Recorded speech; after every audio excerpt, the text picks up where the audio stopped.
I understand you do not recommend Ledger, being it is what I have been using. Okay to continue, or do you recommend switching as soon as possible? I have a Ledger. I used to use this Ledger. I don't anymore, but that doesn't mean you don't have to or don't want to. Okay. We have some clients that have had issues with that product, and I'll leave it there. Again, don't want to badmouth any brands or talk down around Ledger. I just personally don't use that cold wallet and don't recommend that most people use that cold wallet, mainly because it's clunky and it's hard to use. The UI on it's not great. It's kind of cumbersome to transfer assets. For most people, you want something that's a little simpler. Again, that's why we recommend Decent. The UI on it's great. Tangent's great. EliPal, Arculus.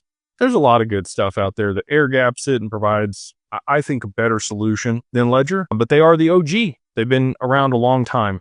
So again, if that's where you're at, hopefully you didn't buy it from Amazon or somebody else. I like Decent because of the biometric. It's got a really large breadth of assets that it can hold. So if you got multiple assets that you are holding, makes a lot of sense. If it's just XRP, I think Zomin's great. But it's a hot wallet. Just be aware that Zomin is a hot wallet. It's connected to the internet, and people can message you on there through dusting and some other stuff. I've seen people make poor choices with Zomin versus some of the other asset or some of the other wallets. Not saying that's you, or that you will have any problems with Zomin. I like Weedsay, good guy. I think he has a really good product. I will say this about Zomin. If you are sending larger transactions, they're starting to charge you transaction fees in that wallet, like 1% of what you send. Not really a fan of that. Yeah, like I said, there's tons of other good cold wallets out there that I think just do a better job than Ledger with the usability, the breadth of assets, biometric, the security. There's a lot of things, right? So if it's there and you are fine with it and you haven't updated the firmware, probably okay. But I'll tell you this, I did have one client that his assets mysteriously disappeared off of his Ledger after 2 years. And this individual is very proficient, would not get phished, did not give anybody his keys,